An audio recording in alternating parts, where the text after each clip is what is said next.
So much more confident. Good. A few little tweaks and all round using the 60, the sand wedge, the wedge, the utility, different flags on the green, a hell of a lot more confident. Yes guys, welcome back to a brand new video. We're on episode 3 of our live lessons with Richard. We've already done long game, so some driver work, done some iron work. We're now tackling short game. We're on the short game area, so be sure to have a look at this video. We're going to look at some key things, the technique, the good, the bad, hopefully not the ugly, and really improve all the aspects of actually executing the shot, but then actually what club to use, where and when. Let's get into the video. Okay, so just give us a little bit of a brief overview of your short game. So I can see club-wise you carry sand wedge, utility, wedge, and you've got 60 degree in your hand. 60, yes. Is that your most favoured club to chip with? Yes, it is. Yeah. So would you, if you had any shot, I mean, you can see the shot we've got here. If we went to the right hand side flag, would you just automatically pick out 60? Would that be sort of your go-to club? If I was in a competition or like your Saturday comp, Saturday comp, I'd possibly try for a bump and run to get as close as possible. Yeah. If I was just out to enjoy myself, you'd go for the 60. I'd go for the 60. Okay, just hit a few away for me. Let's have a look. Nice shot. Nice. So quite a nice shot. Like that. Good. It's a good thing. We want to see what you do wrong. Yes. It's when people come for lessons sometimes and they're like, it's really going well, and that doesn't usually happen. Yeah. More often than not, that happens. Okay, I want to get one more video from this aspect. Or too short. Okay, and go one more for me. Let's have a little bit of a look at these, and guys, you'll be able to see the screen as we're sort of talking through this. Okay, so first question I'm going to ask you, looking at that setup, I know you're hitting a short game shot, but what shot does it look like you're hitting? If I just showed you a video of somebody like that on the left hand side. Looks like a mid-iron. Yeah, it looks like you stood there hitting, I know it's a lofted club, but looks like you're hitting it 100 yards. Yeah. Okay, so we're only trying to advance this, 15, 20 yards onto that green. Yeah. So we need to sort this setup out really. What I can see here is, okay, weight's very much 50-50 between these feet. We've also got a really wide stance. I'd like to narrow this off, get the weight a little bit more on this left-hand side, okay? And that's really going to help us control that bottom of the arc. Okay. So if I showed you this here, and this is sort of, wrong button, Alex. The beauty of this app is if you watch this right now, look how much you sort of move in this backswing, okay? Transfer your weight, which is, if I'm hitting it 150 yards, brilliant. I'd be saying, do that all day long, rotate into that right-hand side.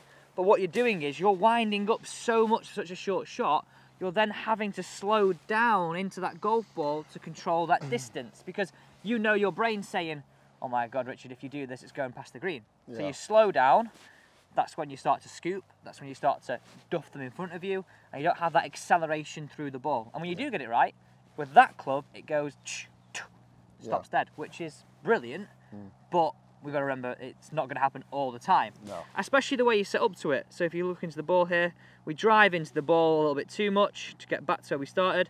We go a little bit under it. Yeah. Okay, same thing here. Like, look how far back we swing it, and look how far away from the ball we are.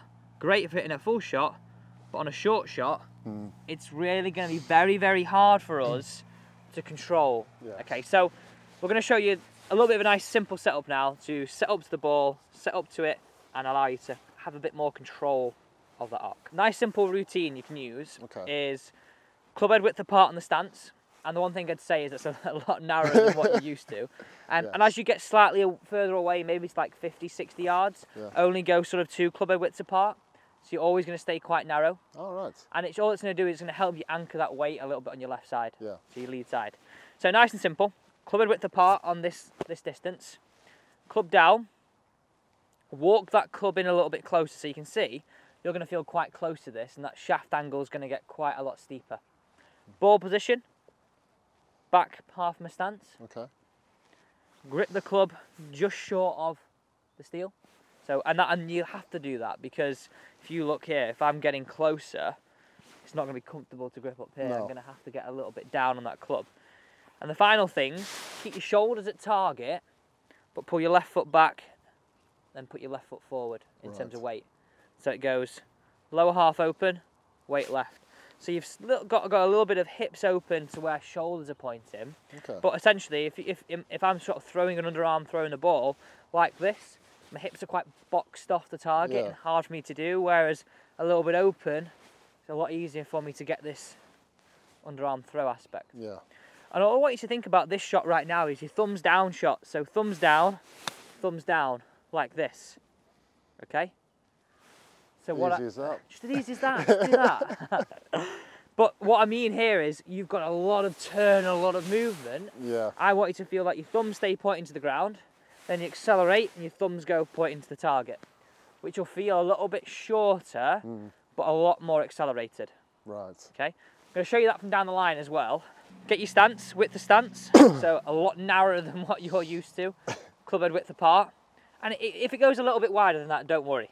Okay. All I'm basically saying is get it narrower than what you're used to. It was. Yeah, because when you're like this, your brain's going, well, okay, yeah, let's transfer it. Let's actually do that. Whereas you're narrow, you've got to be a little bit more anchored. It's got to be a quieter, slower movement. And that's everything we're trying to be on a shot like this. Yeah. Okay? We're trying to say, right, okay, well, I don't want to be gung-ho at it all the time. I want to be a little bit sort of smoother and slower. Okay, so we walked a bit closer than we were normally. That's great. Grip down. And now I want you to feel as though you're going to move your left foot and your hips open to this, but keep your shoulders where they are. Brilliant. Now put your weight on your left. Okay, that's how I want to set up to a chip. That feels a lot different, doesn't it? Completely different. Hands a bit higher. Good, just have a few practice swings. So what we should find is that we keep our weight on our left, thumbs down, brilliant. So you should feel like you've got a lot better control of the speed of this club head. Yes. It'll feel very different. Just watch those hands going a little bit low. Make sure they're a bit higher. That's it, awesome. Good, keep going. Good. Keep the weight on your left side. How does it feel? Give us some feedback. So when everybody's watching this right now, how does that feel to you? Feels a lot more controlled. Okay. You're not having the ability to do a full swing like I was doing originally. Yeah, and that's it. You're not restricting yourself, but you are at the same time, because you're not having to think about swinging shorter. Just your setup is stopping you doing it. Yes. It's not like you stood here going swing short and it comes all jabby. You're just swinging as far back as you can actually go with this setup. Okay, feel confident enough to hit a few? Yes. Good. Bit weight left. And it should feel nice and relaxed. We get this through to this. Yeah. I'm just going to do one last thing. You keep closing that face on me. That's what I want you to do. That's what I want it to be. And nice and simply, if you get that club face closed, that leading edge can dig. Right. If it's a little bit softer, and what I mean by softer is, I just literally opened it a little. Yeah. You can get it. It bounces off the Wait. turf. There you go. Answer the question. It's amazing, isn't it? How you orientate that club differently. Yeah. Bounces. Whereas you look at your bad ones, the club was digging on us, wasn't it, a bit? Okay, so nice and confident. Feels a bit strange. Hands a little bit higher. There we go. Weight on your left. Good. Very nearly. I'd be happy with that on the course. Yeah, it was. Okay, it was good because it's ended up about 5 foot away from the flag. Yes. But I think you got a better strike.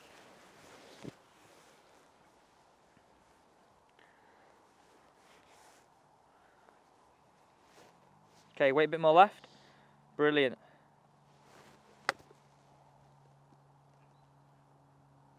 Okay, how did that feel? Felt better. Completely different. It might feel a bit wooden to you right now. That's one thing I would say. You might feel a little bit sort of wooden and a bit sort of locked in. You're not as fluid as you are with a normal full swing. Exactly. But you don't need to be, do you? No, because we're after control. Yeah. We want to control that club. I want to show you this here. I think this is a really big thing for us all to sort of get from this, is have a look at the difference in this setup. So right now, I look at this and I go, right, I know which one's a short shot. Yeah. In fact, get your weight on your left, look at the difference in them. Completely different. We look like we're hitting a short shot. Look at the length of the backswing. Look at the length of swing. Yeah. So, straight away, look at the control we've got here. Look at the amount of movement we've got here. We stay a lot more down into the shot, we stay a lot more over the golf ball, and it gives ourselves a much better chance of controlling that shot. Yeah. And that's what we want. We want you to be able to stand there and go, you know what, yeah, I've got control of this because I'm stood into that shot, and thumbs down, and thumbs down. I'm not this great big movement. But it's mad, isn't it? You look at it now and you go, wow, how's it doing that? Exactly. You think, and it doesn't make logical sense, because if I was going to throw something just to you here, I wouldn't have to take a wide stance or run up to it. If I was going to throw it further, I'd be a lot wider. But we've just got to bring that sort of across into golf. Okay, so let's hit one more for me. So go through your little routine. On the golf course, this routine should last no longer than 10 seconds. In, boom, bang, bosh, done. Okay, so how did you find that? How did you feel about your chipping now? So much more confident. Good. A few little tweaks and all round using the 60, the sand wedge, the utility, different flags on the green, a hell of a lot more confident. Fab. And what I think we said in the long game was, like, little changes make a big difference, and they're actually manageable, aren't they? Yes. When they're massive and you've got to change so many things, and sometimes that does happen, you've got to take your time, but those little tweaks of grip in video 1, on downswing in video 2, and now simply just the setup and the feeling of the thumbs down shot. And not setting up like I'm going to hit the 7-iron. Well, we'll leave that there. Guys, thanks so much for watching. Thanks so much for coming down. Thank you very much. And I look forward to seeing you tomorrow at the same time.